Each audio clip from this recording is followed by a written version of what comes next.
me, what is this concept that you're talking about? As I was sitting there eating my lunch, peacefully trying to mind my own business, and I thought maybe it's worth it to spend just a few minutes to give just a brief overview of how we got to where we're at. So, I'm the vice chair of they call it Ways and Means Committee. There's a ways and there's a means, right? Ways is how you spend the money. That's the way you spend the money. Means is, do we have the means to have money to spend? I'm the vice chair of Means on the Ways and Means Committee in the House. As such, I've been thinking real hard about how do we create a revenue stream. My basic legislative goal is progressive tax reform. But that being said, how do we create a revenue stream that could be popular with the people so that we could actually pass something along? So in looking for a long-term solution, I fell back and had known about the Bank of North Dakota for some time. But people it had always been politically inconceivable that we could ever pass something like that. Well, when you wait long enough, opportunities present themselves. And when 2008 came around with all of the banking fiasco that happened, that created the current economic crisis, the time became right. So since then, I've been working on this proposal. So it's been like 4 years now. In the past 3 years, we've had bills. The first year in I believe it was the 09 session, maybe it was the 10th session, to introduce the concept for conversation out there. So we dropped a bill in the House.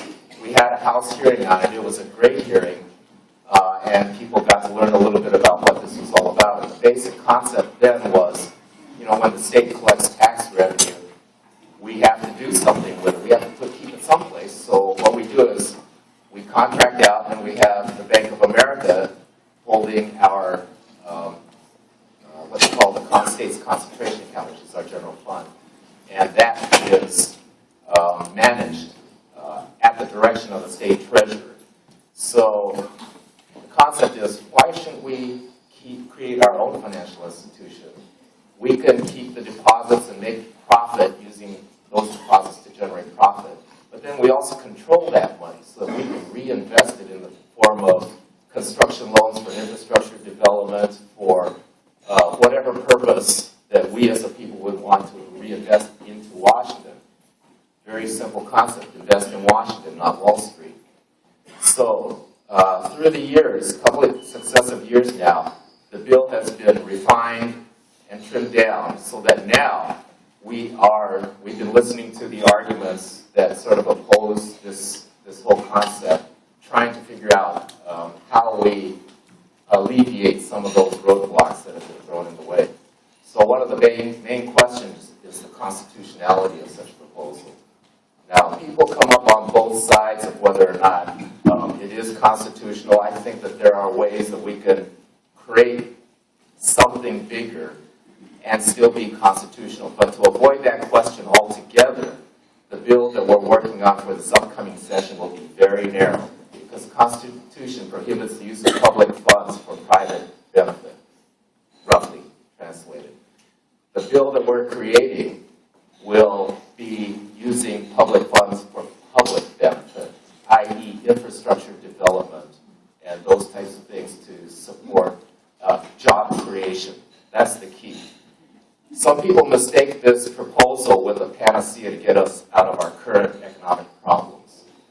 That's not how I'm viewing it. I'm viewing it for the long term. I'm looking 50, 75, 100 years down the road. If we can get our foot in the door with something and be disciplined about growing it over the years, just think of the resource our grandchildren will have to build the kind of state that we want them to have.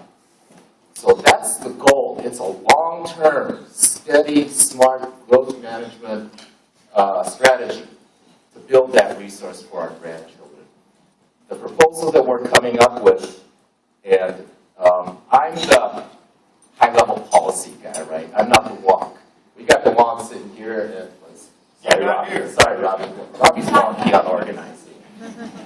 two walks over here that can dig into the details of it. So what I want to do is give you the high-level overview. So we're going to focus on infrastructure and job creation.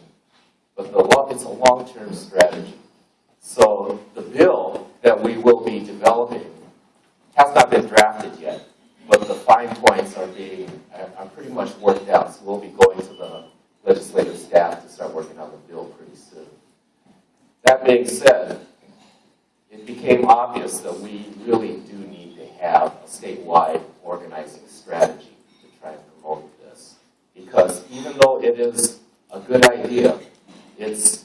How much time do I have? You've got about 3 minutes. 3 minutes, okay. Even though it's a good concept, there's a lot of skepticism because it is a big change from the way we're currently doing business. There's a lot of apprehensiveness about creating another government agency. There's apprehensiveness about putting the state's credit rating at risk. There's apprehensiveness about possible loan losses because we see what's going on out there in the finance industry generally. This is a totally different concept. What we would like to see is the bank being backed by the full faith and credit of the citizens of Washington. When that happens, we are saying, we, the state, the people, believe that we are good for these developments that we want to invest in our own communities. That's a whole different ballgame. So when you think about banks, generally, a lot of that is like apples and oranges. But that being said, in order to instill public confidence, we have to run it like a traditional bank. We cannot load the board up, for instance, with economic development people because, as the president of the Bank of North Dakota said, he's never seen a project that economic development people have not wanted to invest in. So there has to be much more discretion and discipline about how we operate this thing. So with that, I will let Daryl get into some of the details of how this can actually save the state money in the long run, and how it can generate revenue back for the state, and how it can actually even streamline government agencies because we'll be pulling different lending programs that the state already has under one roof. So this is the epitome of government reform. When you talk about people talking about government reform, this is real government reform. And it generates revenue without having to raise taxes. It creates jobs. It helps us use the taxpayers' dollars for the benefit of the taxpayers, not Wall Street.